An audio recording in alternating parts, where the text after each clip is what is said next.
Imitar la naturaleza en cuanto a la ganadería es obviamente hacer un manejo como efecto manada, como lo ha hecho la naturaleza durante millones de años en las praderas salvajes, con unas agrupaciones grandes de animales,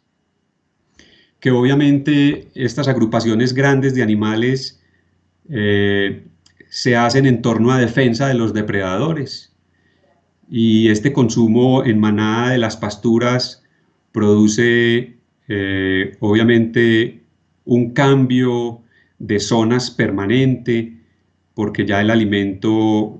va escaseando, hay competencia, van a nuevos pastizales y obviamente las excretas de los animales obligan a los animales a seguir caminando y a seguir caminando en manada para protegerse obviamente de los depredadores. Este es un proceso natural que lleva haciéndose millones de años y ha sido sostenible perfectamente, que más bien nosotros como humanos y como cazadores y mineros de la ecología del planeta hemos ido destruyendo, pero que la naturaleza sola los recompone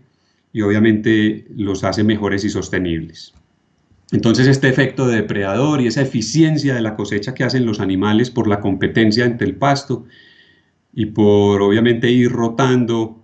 de franja en franja a medida que los depredadores los van acosando,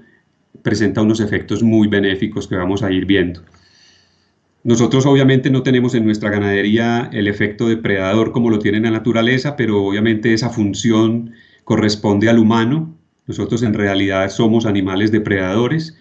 y obviamente a través de las cercas eléctricas podemos ir haciendo uso de estas herramientas y llevando a los animales en manada,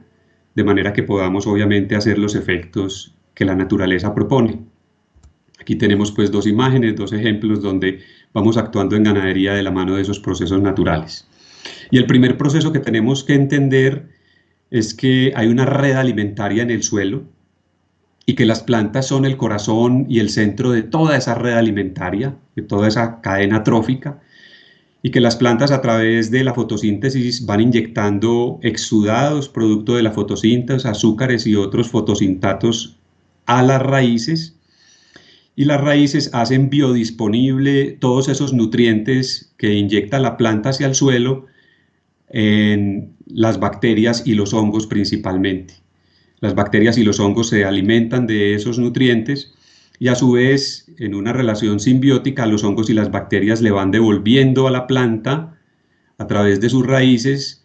una cantidad de funciones impresionante, entre ellas las nutricionales. A su vez, obviamente, toda esta cadena alimenticia alimentada por los productos de la fotosíntesis inyectados en el suelo y por la materia orgánica que también las plantas obviamente nos van depositando con sus tallos y sus hojas que se van degradando, viene otra cantidad de animales, nemátodos, artrópodos, protozoarios, que van alimentando esa red recomponiendo esa red alimentaria del suelo, y obviamente eso va trayendo cada vez una cadena trófica de animales superiores, en este caso las aves, los mamíferos, y quiere decir que ante una simbiosis perfecta entre el suelo y la planta,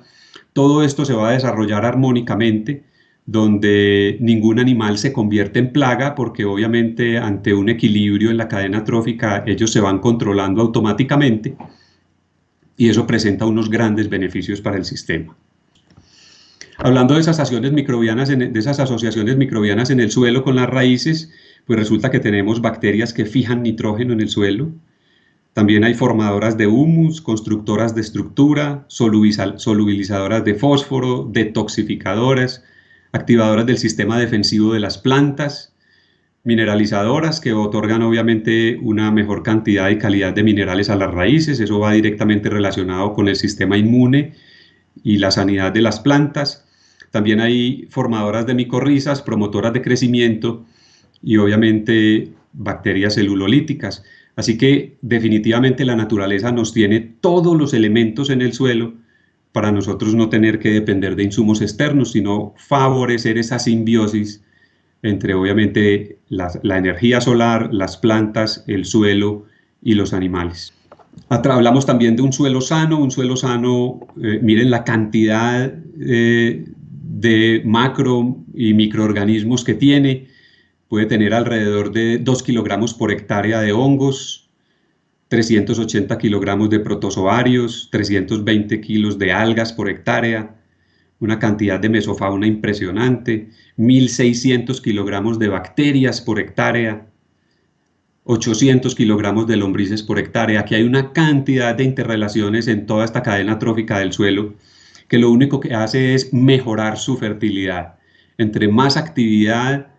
de microorganismos y macroorganismos y mesofauna haya en el suelo, muchísima más fertilidad. Y aquí vemos cómo ellos construyen una cantidad de estructuras en el suelo, los cucarrones estercoleros, las lombrices, todos estos animales que hemos visto,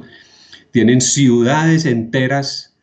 en el suelo que tranquilamente con un arado, con un disturbio mecánico podríamos destruir, y obviamente eso va en detrimento de la resiliencia de los sistemas. Es tan importante ese suelo que por cada 1% de aumento de materia orgánica en los primeros 15 centímetros del mismo, se pueden acumular o retener 250.000 litros de agua por hectárea. Y obviamente eso hace muy resilientes los suelos para el verano, incluso para el invierno, porque hay mayor infiltración, hay menor escorrentía y menor lavado de nutrientes, que es lo que está degradando nuestros suelos. En términos generales, mejor calidad de vida. Y obviamente, para terminar con el tema de suelo, pues hay 5 principios básicos para obtener ese suelo saludable y productivo. Lo primero es la cobertura, protegerlo de los rayos solares, del agua directa del sol y del viento. Lo segundo es hacer un mínimo disturbio, tanto químico como físico. Lo tercero es promover la mayor cantidad de plantas, praderas polifíticas, una biodiversidad amplia,